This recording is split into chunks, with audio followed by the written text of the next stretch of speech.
Today's topic is natural language processing, and we'll be going to cover the following topics. What is NLP, the brief history of NLP, the use cases of NLP, one of the use case of NLP in healthcare, what are the word embeddings, and finally with the Q&A session. Okay, so first of all, the question arises is what is NLP? So speech is what set us apart from the giant apes and obviously helps us in the communication. So if we are talking about making our system, our machines intelligent, then the speech becomes a very important part. That's where NLP comes into play. It deals with a branch of AI where we try to make our computer understands the human language. And obviously, it's not a simple task, but a lot of research has been done in past years to make it uh, so that everyone can do it. Let's go over the brief history. So NLP started way back around 1950s when Alan Turing published an article called Computing Machinery and Intelligence, which is now called Turing test and is used to test the machine's ability to exhibit intelligent behavior. After that, around 1980s, people start writing complex rules to do NLP tasks to understand the language. They start parsing the grammar, the linguistics, and also machine learning came into picture. After that, around 2010, deep learning took over the machine learning. And what deep learning uses, it uses neural networks to process the large text and analyze it and provide some important ideas with it. Then currently what we are doing is there are various of deep learning models like RNNs, transformers, encoders, which can process large text and with a much greater accuracy than ever before. Also, the big giants like Google, Facebook, they're still researching over these topics and are trying to find more accurate word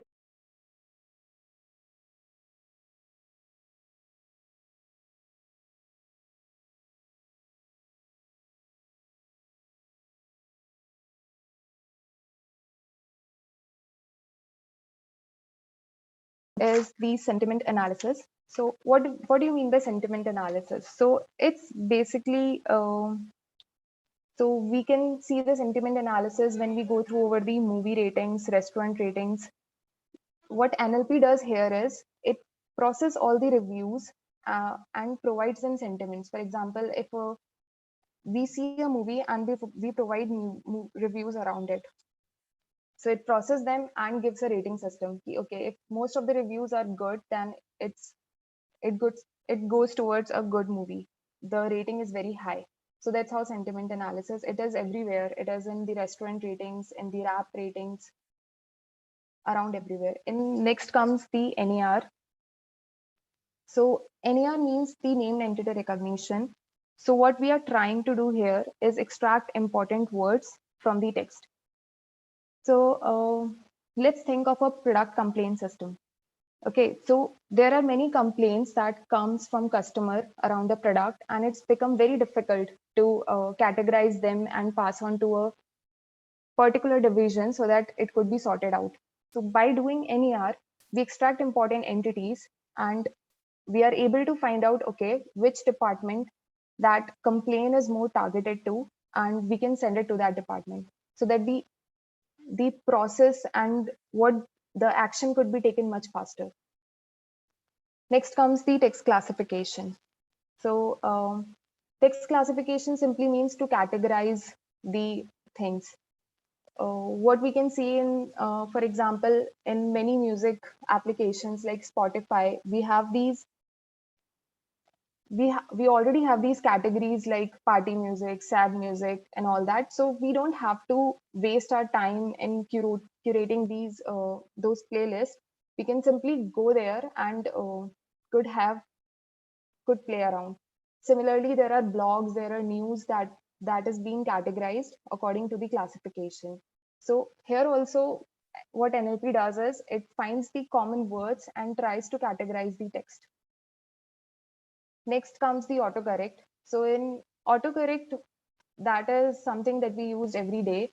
It's there in all the applications, in WhatsApp, in messaging, in emails, whatever we use in search engines, there is inbuilt autocorrect. Next, it's speech recognition. So speech recognition is what we use commonly nowadays in voice assistants like Siri, Google Assistant. What NLP does here is it tries to understand our human language, what we are trying to say, and process it, and then it completes the task. Next is the spell check. So it's very popularly used in all our Microsoft Words and all the applications, where it gives us the errors that, okay, this is a spelling error. Machine translation. So machine translation, common example is the Google Translator, where we can translate every language. We don't need a human translator nowadays. The language could be easily understood by machines and they could translate it very easily into any other language. There are chatbots in very commonly in every product support. We are having chatbots so that simple customer queries can be solved very fast. Okay, so these were some of the common applications of NLP that we see in our day-to-day life. Next, let's go to a use case in healthcare. So in healthcare, we have a lot of medical information that is present there in form of unstructured text.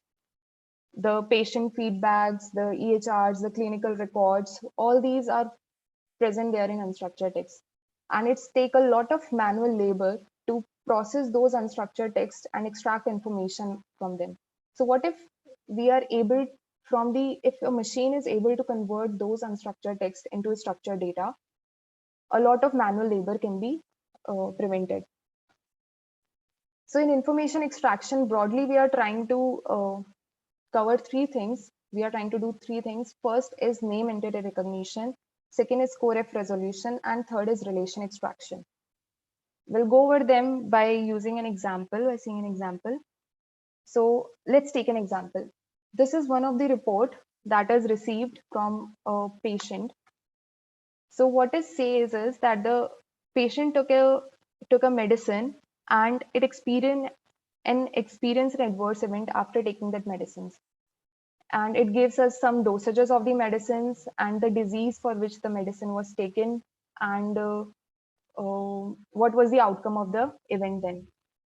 So such types of feedbacks comes in thousands daily for to the drug producing companies. So if it's done manually, then it becomes a headache. So what the system tries to do here is it tries to find the important entities present in the text. For example, this 25th August, we can say it's a receipt date. So these words will be passed into a NER system from the NER, and it tries to label each and every word present here.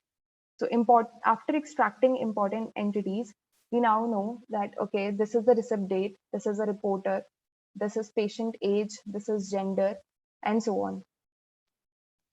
Okay, so now the question arises that this could be done through some rules also. For example, we could have a dictionary based approach where we could have drugs, all the drugs look up and we can find, okay, this is a drug, this is some disease. But then the issue comes here is that there is only in this example, there is only a single drug present. But what if there are multiple drugs? The medical history, the concomitant drugs, and all those. So the rule-based system can't differentiate between them. But by knowing the context in which the drug is present, we can easily classify it through through the NLP. Okay, so after extracting NER, the next job is to find what are the similar entities. For example, the outcome of the event was reported as not resolved. So this not resolved, what event is it talking about? So if we are able to group these three entities together, that is called co-reference. If you are able to group these three entities, we can easily find out the relationship between this event outcome not resolved, and it's talking about the same event, the aggravated renal function. Similarly, if we are talking about on the same day, the dose of drug was reduced to 15 mg per day. So here also the same day and the drug, the same day it's been referenced to this date, and the drug it's been referenced to amoxicillin. So we can say that on 5th Feb 2015, the drug that is amoxicillin was reduced to 15 mg per day. So that's how the co-references helps us in resolving the relationship between entities also. And after performing all these three steps, that is first the NAR, and then the co-ref resolution, and then the relationship extraction, we can convert our unstructured data into a structured format. So here is the structured format. We got the receipt date, we got the reporter, we have the patient age, the gender, and in this example, we have a single adverse event. But what if there were multiple adverse events? Then we can easily get a relationship between each of them. There were drug indications, dosage, dose start date, all this. So after converting the unstructured data into structured format, the analysis could be done very easily on them, and a lot of manual work will be saved. Okay, so if we talk about all these use cases here, that the NER, the co-reference, and the relationship extraction, the main basic building block here is the word embeddings. How to understand the words, how the machine is understanding those words, how the machine knows that okay, the amoxicillin is a drug, or how it understanding that it's an adverse events. So the main concept behind is the word embeddings here. So we'll not be going into the details of every concept here, but we'll be learning about word embeddings that makes up all the use cases. So the first question arises is, what are word embeddings?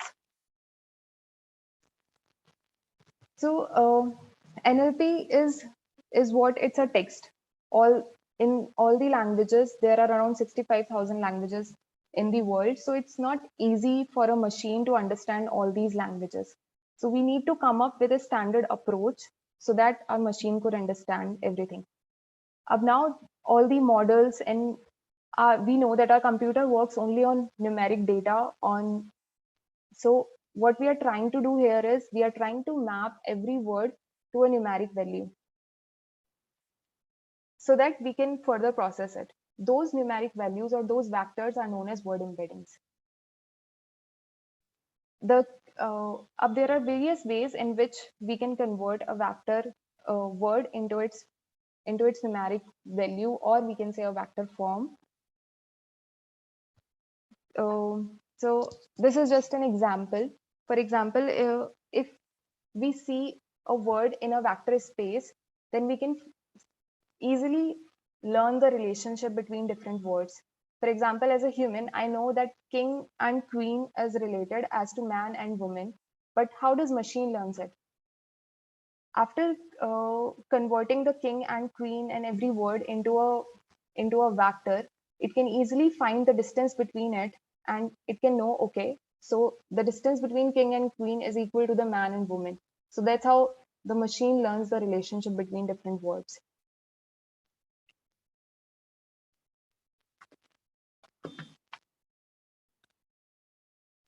Okay, so what are next? We will see what are the techniques to represent those words as vectors.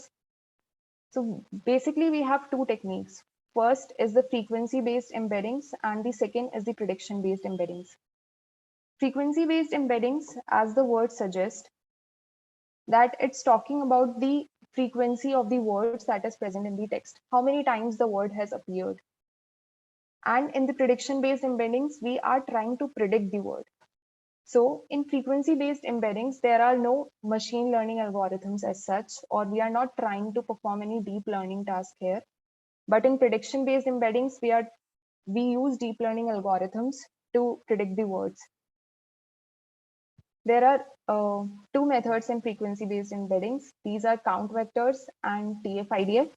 And the prediction-based embeddings, on the broad level or on the basics, there are C continuous bag of words and skip them.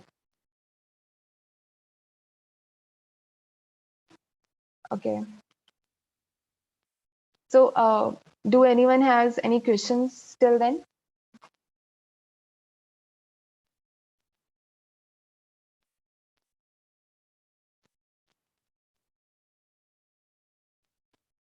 Okay, let's go on to the frequency word embeddings.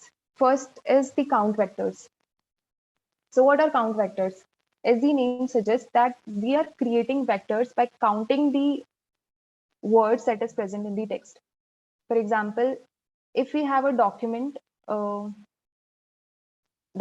size D and T is the number of words that is present in the vocabulary, then we will have a matrix of D rows and T size. So in the count vectors, the vector size is equal to the vocabulary that we have. Let's understand it through the code.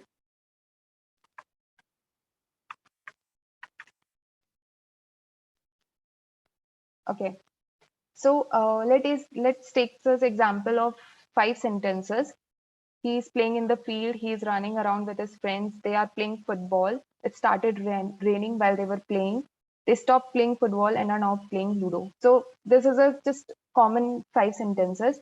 So what we'll first do is we'll build a vocabulary with these sentences. Vocabulary means we'll take out the unique words that are present there in the complete text. So here we have around 23 words in the complete text. Okay.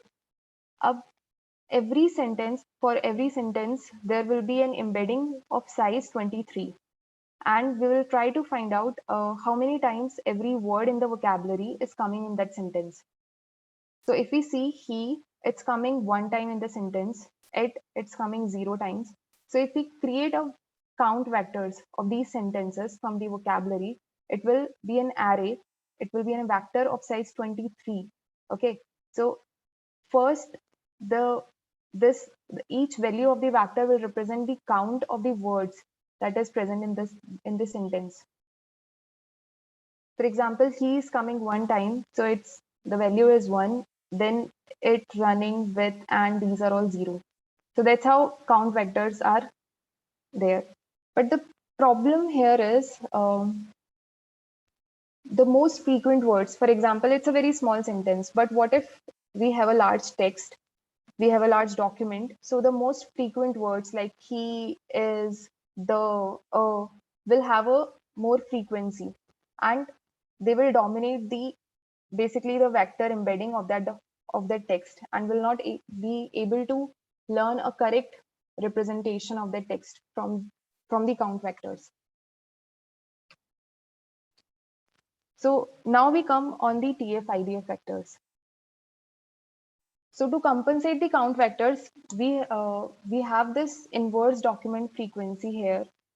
So in TF-IDF, along with, so TF stands for term frequency and IDF stands for inverse document frequency. So what TF-IDF does is we calculate the term frequency of a word in the text and also the inverse document frequency. Inverse document frequency means how, if the word is very common, the inverse document frequency will be very less because it will be present in almost all the documents. If a word is very rare or is very important, it will not be present in all the documents, and inverse document frequency will be large. Okay, so it will compensate, it will balances out those common words by lowering the frequency. So that's the formula of TF-IDF. TF is the number of time a term appears in the document by the total number of terms in the document. And IDF is the total number of documents divided by the number of documents in which the term has appeared. Okay, so that's all with the frequency-based embeddings. Next comes is the prediction-based embeddings. So in prediction-based embeddings, we'll be using deep learning techniques. What's the difference between traditional programming and deep learning? in traditional programming, what we do is we have some set of input and we have a set of rules. And by passing those input through the rules, we create the output. But in deep learning, what we have, so deep learning is also of different types. We have supervised, unsupervised deep learning, but we'll be talking about supervised deep learning here. So in supervised deep learning, what we have is we have the input, we have the output, and we are trying to make the rules. The system is trying to understand the rules from the input and the output itself. So next comes the prediction-based embeddings. So in frequency-based embeddings, they are usually very sparse because the embeddings is equal to the size of the vocab. So what if we have a vocab, we have a large text and there is a very large vocab, then frequency-based embeddings, the embedding size will increase with the increase in vocabulary. But in prediction-based embeddings, the embedding size is fixed no matter how large the vocabulary is. Okay, and what we are trying to do here is we are trying to learn the context of the word, the where the word is placed in the sentence. We are trying to learn that. So the idea behind is that if the words have the similar context, they have the similar meanings. I'm using the words like for example, the fruits, apple, banana, orange, they will come under a similar context. So they will have a similar embeddings and will have similar meanings. So if a text is so by frequency word embeddings, we can't understand the similarity between words. We can't understand if in a sentence I'm using apple, for example, and in another sentence I'm using orange.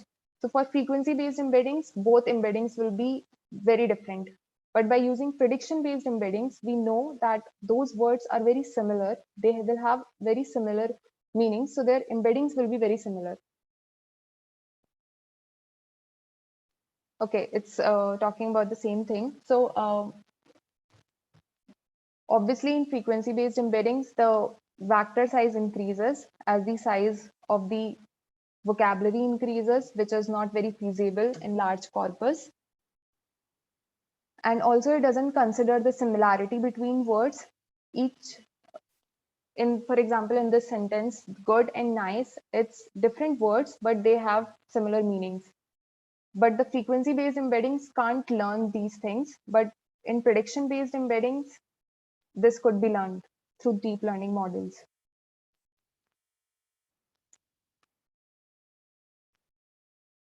Okay, so in starting, we talked about that there are two types of prediction-based embeddings. There is this continuous bag of words and skip-gram model. So how these two differ from each other? In continuous bag of words, we are trying to learn the output by the context words. So if I take a sentence, he is playing in the field. So here, if I take the target word playing, so I'm trying to learn the word playing from its context. And he is playing in the field. So so in the input, here the input is the context words and the target is and the output is the target word, the center word. And in the skip-gram model, what I'm trying to learn here is I'm trying to predict the context words using the center word. So by using the input here it will be just opposite of the continuous bag of words. The input will be playing while the output will be he is playing in the field. Okay. So let's go over the continuous bag of words model implementation, how it's implemented.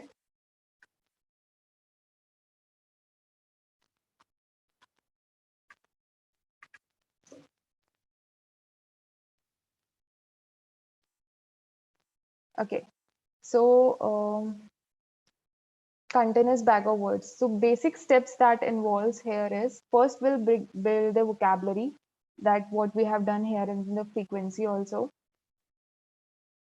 Next we'll build the input and output. That's what our deep learning model needs. It needs an input and it needs the output. So build the input and output training examples. Then we'll build the model architecture, and then we'll train our model to learn those embeddings. So we'll take the same example. Although the difference here is in the deep learning models, we require a large set of examples to train the model, to understand the model, the context of the words. So obviously from these 5 sentences, our model will not be able to learn the meaning of playing or running or all these words. We need a large corpus to understand these words. Okay, so these are the sentences. First, we'll create a vocabulary. So it's the same. We have created the vocabulary and we'll assign a unique ID to every word here. And we'll try to convert the words present in the sentence by the IDs. For example, he is playing in the field will be converted into the IDs. Every word will be converted into its corresponding ID. Next, we'll build a generator, that is, we'll create the training samples, input and output. So I'll not go into the detail of the function here, but so the input, for example, from this sentence, he is playing in the field. If we take playing as the output, the input will be the context around it. If we take a window size of 2, that means we'll take 2 words before playing and 2 words after playing. So he is and in the will becomes the input and playing will be the output. Similarly, if I take in, then is playing and the field will become the input for that input. So that's how we'll create the training examples from these 5 sentences. And this is the model architecture. So the model architecture is basically a deep neural networks. We have layers there. There is an input layer and there are some hidden layers that does the processing. And then in the final, we have the output layer. And we are trying to learn the weights in these layers. So okay, so firstly we have the input layer, then we have the embedding layer. In the embedding layer, we are basically trying to embed these words and learn word embedding. Then we'll concatenate these 4 words and tries to predict the uh, output word from it. So this is the model summary, and we'll be training our model. So after training the model, this is what we get the weights here. Let me run.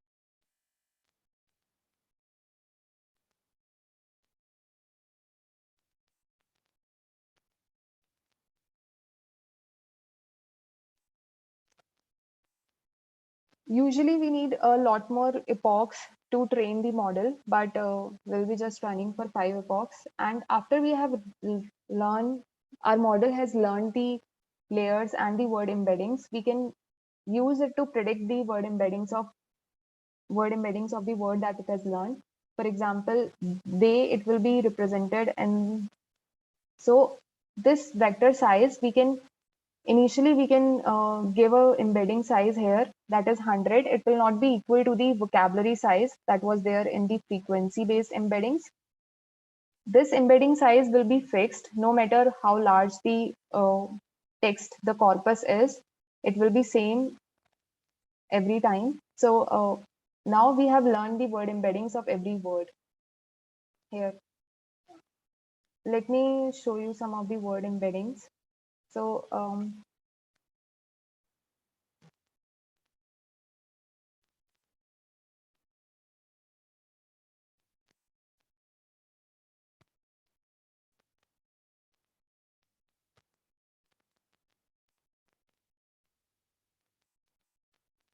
Okay, so this is what these are different words in the vector space. This is a publicly pre-trained model. Sorry, that's a very big model.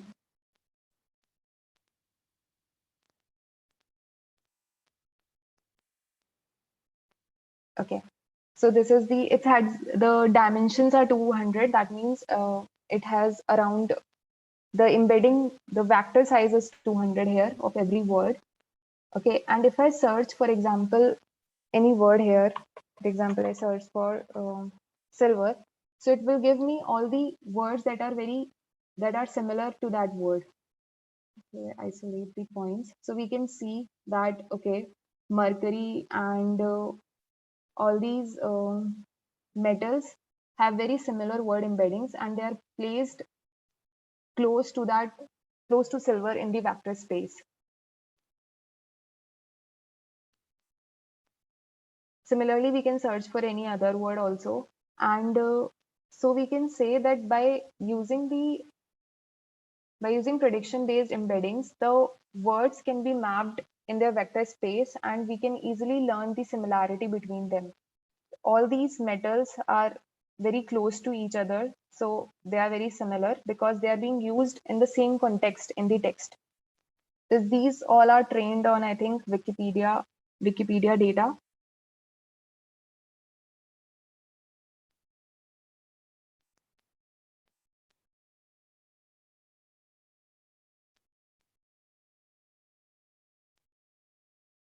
Okay, so we have gone through the CBOW. Next, we have some more Word2Vec models. We have GloVe, FastText, and Elmo. So around 2014, in Stanford published a paper on GloVe. So what it does is just not, it also takes the co-occurrences of the words that are present, how many words are occurring frequently together, and it takes into account that thing also, and it creates word embeddings from that. It's a combination of words vectors and their probability of their co-occurrences in the corpus. Next, in 2016, Facebook develops the FastText. It goes on one level deeper, and just it doesn't just only consist of it doesn't only learns the word, but it learns the embeddings of the characters. So what happens in CBOW, Skipgram, and GloVe is we are learning the embeddings of the words. So what if a word in the test data, a word comes that is out of vocabulary. So if we have not seen that word before, we can't predict the embedding of it. But in FastText, they have solved that problem by using the character embeddings, by using characters instead of words. So there the building stones were characters, and we were learning word embeddings along with the character embeddings in the FastText. So the generalization of words and the out of vocabulary words problem was solved there. But the problem still comes is that, for example, a single word has different meanings in different contexts. For example, as given in the play, I play football versus I go to play. So here, play has different meanings depending on the sentences. But if we talk about our previous approaches, there what we are doing is we are giving only one embedding to a single word. So it doesn't depend in what context it comes, it always gets one embedding. So here we can't distinguish I play football and I go to play. In both the cases, play will have the same embeddings. But if we go to Elmo, then Elmo considers the context also uh, along with the neighbor. It takes into account the context and then predict the embeddings of it. So and Elmo is a contextual embedding, and it's very recent. It came in 2018 by Peters. So yeah, it takes into account the Bialestium model. Bialestium model, that is the long short-term memory model. It takes the memory. It uses the memory also to predict the context.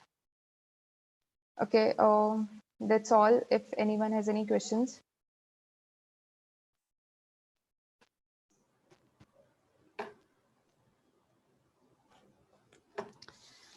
Okay.